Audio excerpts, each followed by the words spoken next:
Nobody warns you. That's the thing about Japanese chin owners. They smile knowingly when you say you're getting one, give you a long look that seems to contain an entire education they've decided you'll have to earn yourself, and simply say, "You're going to love it." They don't tell you about the snoring. They don't warn you about the drama. They never mention the exact moment this tiny, ancient, extraordinary animal quietly and permanently rearranges your entire life. Today, we count down 10 things nobody tells you about owning a Japanese chin. But before we get started, be sure to subscribe to our channel and ring the bell to get notified about our latest videos. Number 10. The Velcro Shadow. Japanese chins don't follow you around the house. They accompany you. That distinction sounds trivial until you experience it, because the difference between a dog that happens to be nearby and a creature that has designated your physical presence as the most important location in any given room is enormous. You will not go to the kitchen, the bathroom, the back porch, or anywhere else without a small, silent, extraordinarily purposeful presence materializing a few seconds behind you. They don't whine at closed doors. They don't pace with anxiety. They simply appear, settled, composed, and entirely certain that wherever you are is exactly where they have chosen to be. New owners find this heartwarming. Veteran owners find it borderline supernatural. And number 9 is the thing that will wake you up at 2 in the morning, completely unprepared. Number 9. The snore situation. No one, and this is a documented failure of every Japanese chin guide ever written, no one tells you about the snoring.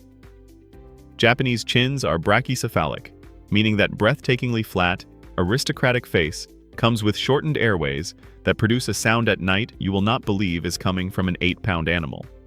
It is enthusiastic, sustained, and surprisingly resonant for something that spends its days looking like living palace art. First-time owners lie awake at night genuinely wondering if something is medically wrong. Veteran owners sleep right through it, occasionally smile at it in the dark, and find themselves oddly comforted by a sound they once found alarming. It becomes part of the soundtrack of the house. And number 8 will have you questioning everything you thought you knew about dog training. Number 8. The training contradiction. Japanese chins are genuinely intelligent. That is not the issue. The issue is that their intelligence does not automatically translate into the cooperative training most new owners confidently expect.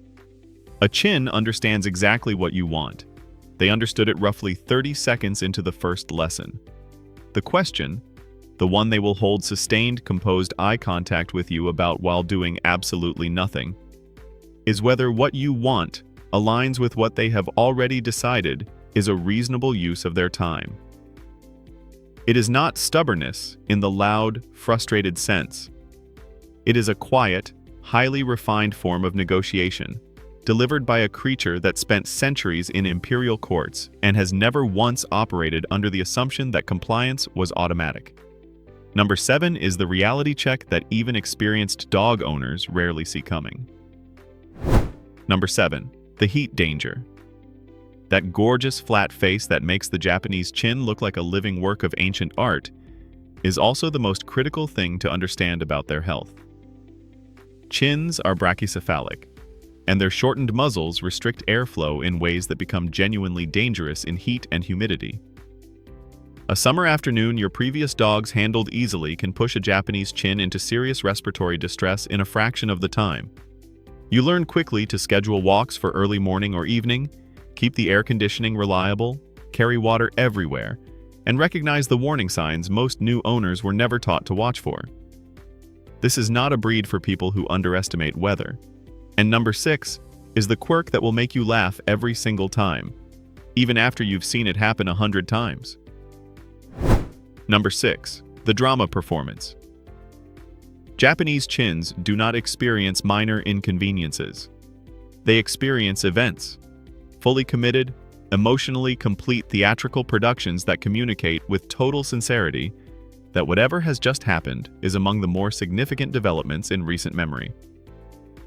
A slightly late dinner is met with an expression of profound personal disappointment so specific it almost feels targeted. An unexpected bath produces a post-event performance of dignified suffering, so sustained you will apologize before you even realize you're doing it. The removal of a preferred blanket triggers a display of mournful rearrangement so detailed it begins to feel genuinely rude to witness without acknowledging it. There is no malice in any of it. Only magnificent, ancient theatricality. There is no malice in any of it. Only magnificent, ancient theatricality from a breed that has always understood that presentation is everything. Number 5 is what happens the moment someone else tries to enter the picture. Number 5. The jealousy streak. Japanese chins select their person with the quiet, deliberate certainty of someone who has made a considered and permanent life decision. And once that selection is made, they have a very specific set of feelings about competition. If you sit down to give attention to another pet, your chin will appear beside you with an expression of calm, dignified, highly pointed awareness of the situation. If you are on the phone for an extended period, they will position themselves in your eye line in a way that communicates, without any ambiguity, that the conversation has gone on quite long enough. It is never aggressive, it is never loud, it is simply the most composed and effective form of jealousy you have ever personally witnessed, delivered with the absolute confidence of a creature who has already decided the outcome. Number 4 catches even experienced dog owners completely off guard. Number 4. The eye care reality.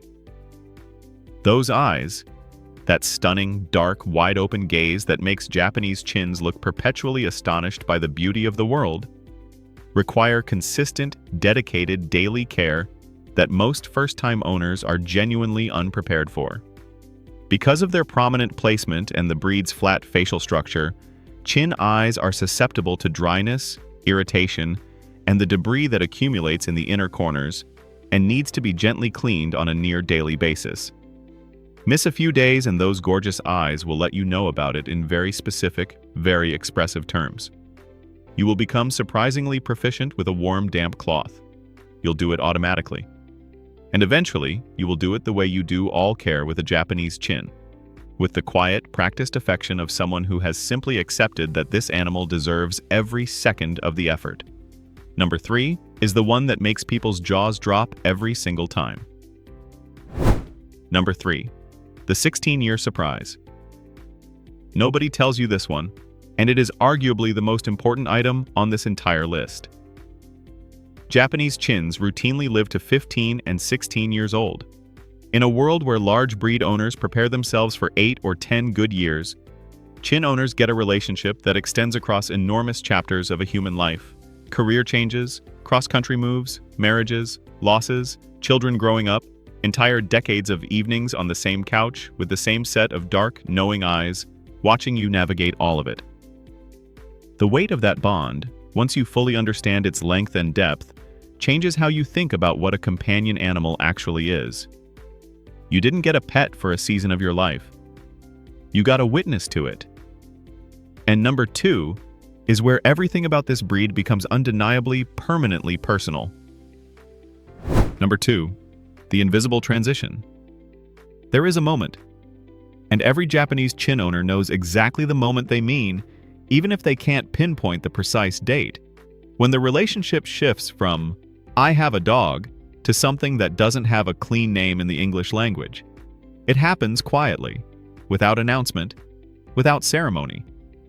You simply notice one day that the small, composed, ancient presence that has been accompanying you through your house, reading your moods, and choosing you out of every available option, has moved from pet to something that feels more like a witness, a companion, a chosen family member who arrived entirely on their own terms and decided to stay. You didn't train your way there. You didn't earn it with treats or perfect obedience sessions. You simply showed up, consistently and honestly, and the chin decided that was enough. Number 1 is why that moment changes you in ways you never once anticipated. Number 1, you change too. Here is the thing nobody tells you. The real thing.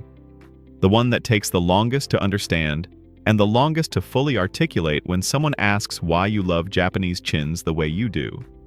They change you. Not loudly, not dramatically. But living with a creature that moves through the world with that level of composure, that quality of attentiveness, that ancient and deliberate way of choosing its relationships, It teaches you something about presence, about patience, about what it means to love something quietly, without performance, and without expectation of return. Japanese chin owners don't just become dog people. They become the kind of people who understand that the most meaningful connections in life are almost always chosen rather than given. And that the choosing is everything. Nobody tells you about the snoring, the drama, the jealousy, the daily eye care, or the moment a 15-year-old dog with ancient palace blood quietly rewrites everything you thought you knew about loyalty and love. But now you know. If you share your life with a Japanese chin, drop your best story in the comments. I genuinely want to read every single one. Give this a like, share it with your fellow chin people, and subscribe and hit the bell for more.